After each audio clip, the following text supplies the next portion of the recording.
دیکھیں اس آیت میں اللہ تعالیٰ فرماتے ہیں یا ایھا الذین آمنو، اے ایمان والو، انفقوا خرچ کرو من طیبات پاکیزہ میں سے۔ سب سے پہلے تو یہ کہ اللہ تعالیٰ کی راہ میں وہ کمائی قبول ہوتی ہے جو پاکیزہ ہو۔ آپ نے حرام کمایا ہو، حرام کما کے آپ کہیں کہ اللہ کی راہ میں صدقے کر دوں، اس طرح نہیں ہوتا۔ اللہ پاک ہے اور اللہ پاک کمائی سے ہی قبول فرماتا ہے۔ اللہ نے فرمایا جو تمہارے پاس ہے پاکیزہ کمائی میں سے، اس میں سے خرچ کرو، ما کسبتم، جو تم نے کمایا، ومما اخرجنا لکم من الارض، اور جو زمین میں سے اللہ تعالیٰ نے تمہارے لیے نعمتیں نکالی، جیسے پھل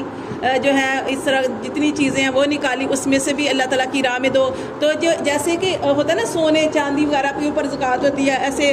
پراپرٹی پہ ہوتی ہے، اسی طرح یہ جو ہوتا ہے نا کہ اللہ تعالیٰ نے جو زمین بنائی ہے، زمین کے اندر بھی اسی طرح اللہ تعالیٰ نے اس کے حقدار رکھے ہیں۔ جیسے فصل کاٹنی ہو تو فصل کاٹیں گے تو حقداروں کو ان کا حق دیں گے۔ وہ جیسے ہم نے سورۃ قلم کے اندر ایک واقعہ پڑھا تھا کہ جب وہ شخص جب فصل کاٹتا تھا تو غریبوں کا اس کا حق ادا کرتا تھا۔ اسی طرح آپ نے دیکھا ہوگا کہ جو جانوروں کا دودھ نکالا جاتا ہے، اگر کوئی غریب شخص آپ کے پاس آ گیا تو اس کو بھی تھوڑا سا دے دینا، یہ اس طرح ہوتا ہے۔ تو اسی طرح آپ نے گندم زیادہ لیا تو کسی کو تھوڑی سی اس میں، یعنی کہ اس طرح آپ بھی کر سکتے ہیں۔ تو اللہ تعالیٰ فرماتے ہیں کہ اللہ پاک ہے اور اللہ پاکیزہ کمائی سے قبول کرتا ہے، اور اللہ نے جو تمہیں دیا اس میں سے اللہ کی راہ میں خرچ کرو، ولا تیمموا الخبیث، اور نہ تم ارادہ کرو کہ تم گندی چیز دو گے، منہ، اس سے۔ تو کیا ہوا تھا کہ جب نبی صلی اللہ علیہ وآلہ وسلم نے اس طرح فرمایا تھا نا کہ آپ صلی اللہ علیہ وسلم کے پاس نا صحابہ کرام تھے۔ کون سے صحابہ کرام؟ یعنی اصحاب صفا۔ اصحاب صفا کسے کہا جاتا ہے؟ وہ ایسے صحابہ جو آپ صلی اللہ علیہ وسلم کے پاس تعلیم حاصل کرتے تھے، جن کے نہ گھر بار تھے، نہ بیوی بچے تھے، کوئی شادیاں نہیں ہوئی تھی، اور وہ بہت غریب تھے، مسکین تھے، محتاج تھے، فقراء تھے۔ تو آپ صلی اللہ علیہ وسلم کی خدمت میں ہر وقت حاضر رہتے تھے، سارا دن آپ کے پاس علم حاصل کرتے، تعلیم حاصل کرتے، رات کو بھی عبادت کرتے، اور جہاد میں جانا پڑتا تو جہاد میں بھی جاتے۔ تو یہ اللہ تعالیٰ فرما رہے ہیں کہ اس میں نبی صلی اللہ علیہ وسلم نے ارشاد فرمایا تھا کہ اللہ کی راہ کے لیے نا ایسے لوگوں کو دیا کرو۔ تو وہاں پہ نا ایک انہوں نے نا کیا کیا تھا کہ ایک رسی لٹکی ہوئی تھی، تو آپ نے فرمایا کہ جو کچھ صدقہ قرات ہے یہاں پہ رکھ دیا کرو، یہ صحابہ صفا کے لیے اپنے مالوں میں سے خرچ کیا کرو۔ تو کیا کیا کہ صحابہ کرام کئی لوگوں نے تو بہت زیادہ اچھا دیا، اور ان میں سے کسی نے کیا کیا کہ کھجوروں میں سے جو گٹیا کھجوریں تھیں نا، جو کھانے کے قابل بھی نہیں تھی، انہوں نے اس کا ایک خوشہ اس کے اوپر لٹکا دیا، اور اس وہاں پہ لٹکانے کا مطلب ہوتا تھا کہ یہ جو ہم نے رکھا ہے نا، یہ اصحاب صفا کے لیے، کہ جو آپ کے پاس تعلیم حاصل کرتے ہیں۔ تو جب آپ صلی اللہ علیہ وسلم نے ایسا دیکھا نا کہ وہاں پہ جو کھجوریں پڑی ہوئی ہیں، ایسی پڑی ہوئی ہیں کہ وہ کھانے کے قابل نہیں ہے، تو آپ کو بہت دکھ ہوا، اور آپ نے پھر یہ آیت بھی نازل ہوئی کہ اللہ کی راہ میں دینا ہے نا، اللہ کی راہ میں دینا ہے تو اللہ کے لیے پاکیزہ اور ستھری چیز نکالو۔ کیا تم اللہ کی راہ میں ردی چیز ہوگے؟ اللہ فرماتے ہیں وَلَسْتُمْ بِآخِذِيهِ، اگر وہ چیز تمہیں دی جائے تو تم اس کو لوگے، إِلَّا مگر أَن تُغْمِضُوا فِيهِ، تم چشم پوشی کرو گے،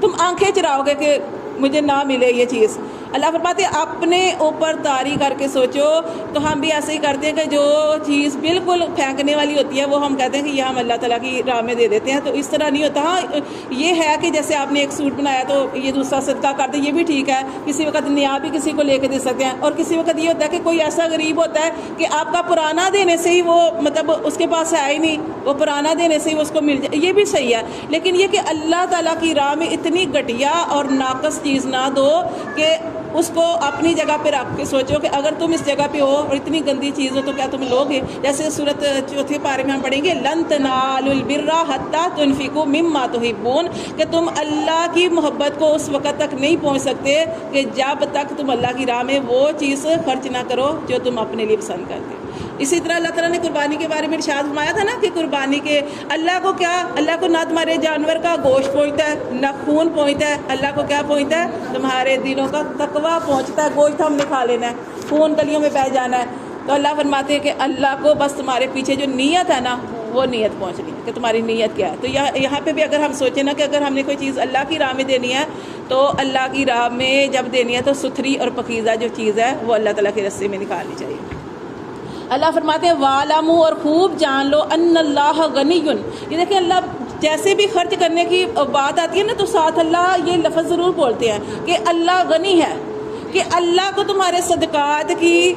کسی چیز کی ضرورت نہیں۔ یہ تو اللہ نے اس لیے چیز رکھی ہے کہ جیسے مالدار لوگ ہیں اللہ نے ان کے مالوں میں زکوٰۃ رکھ دی ہے۔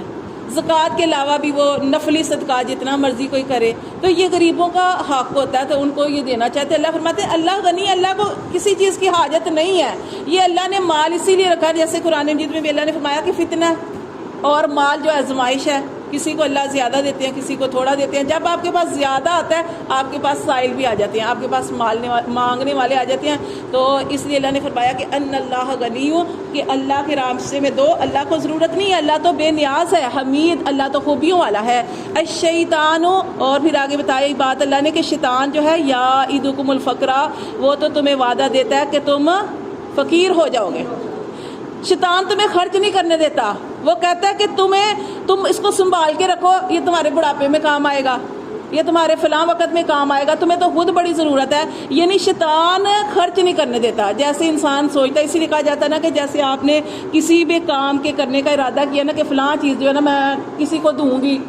تو آپ فوراً اس چیز کو علیحدہ رکھ دیں، کیونکہ ابھی آپ کے پاس تھوڑی دیر پڑی رہی نا تو نیت بدل جائے گی۔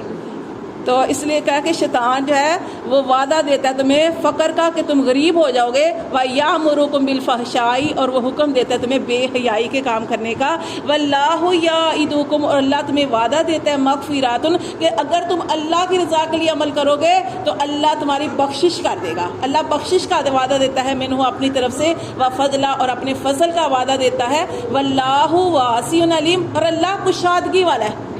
اللہ کشادگی والا ہے، اور اللہ علیم ہے، اللہ خوب جاننے والا ہے۔ پھر اللہ نے فرمایا یؤتی الحکمت، وہ دیتا ہے حکمت من یشاء، جسے چاہتا ہے۔ حکمت سے مراد یا تو انصاف کرنے کی، اس میں بہت سا اس کا مطلب بہت زیادہ وسیع ہے نا، کہ یا تو اس میں یہ قرآن اور دین کی سمجھ ہے، اور اس کے علاوہ اس میں جیسے کوئی اچھا انصاف کرنے والا شخص ہے، یا اس میں ساری جو بھی اچھائی آتی ہے نا وہ اس کے اندر آئے، کہ جس کو اللہ حکمت دے دے، دنائی دے دے، سمجھ دے دے۔ اللہ فرماتے ہیں کہ اللہ حکمت اور دنائی اور سمجھ دیتا ہے من یشاء، جسے چاہتا ہے، ومن یؤت الحکمت، اور جو دیا گیا حکمت، فقد اوتی خیرا کثیرا، تو تحقیق وہ بہت سی بلائیاں دیا گیا، وما یذکروا، اور نہیں نصیحت پکڑتے، الا اولو الالباب، مگر عقل والے ہی، وما انفقتم، اور جو تم خرچ کرو، من نفقۃ، کوئی بھی خرچ کرنا، او نذرتم، یا کوئی نظر مانو، من نذر، کوئی بھی نظر ماننا، فإن اللہ یعلم، اللہ اس کو جانتا ہے۔ تو دیکھیں خرچ کو بھی اللہ جانتا ہے یا نظر مانے، تو یہاں پہ نظر کی بات بتائیے کہ نظر بھی ہم مان سکتے ہیں، کوئی کام نہیں ہو رہا، کوئی بیماری ہے، آپ چاہتے ہیں کہ اللہ بیماری سے صحت ہو جائے، تو آپ نظر مان سکتے ہیں روزوں کی، صدقہ کرنے کی، کوئی بھی اچھا معاملہ، ہاں کوئی بھی اچھا معاملہ آپ کر سکتے ہیں۔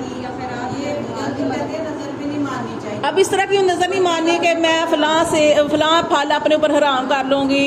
اتنی دیر تک نہیں کھاؤں گی جب تک میری، یا میں اتنی دیر تک ساری زندگی جو ہے وہ جوتے نہیں پہنوں گی، یا میں ساری زندگی جو ہے دھوپ میں رہوں گی، یعنی اس طرح کی نظر جو ہے، ہاں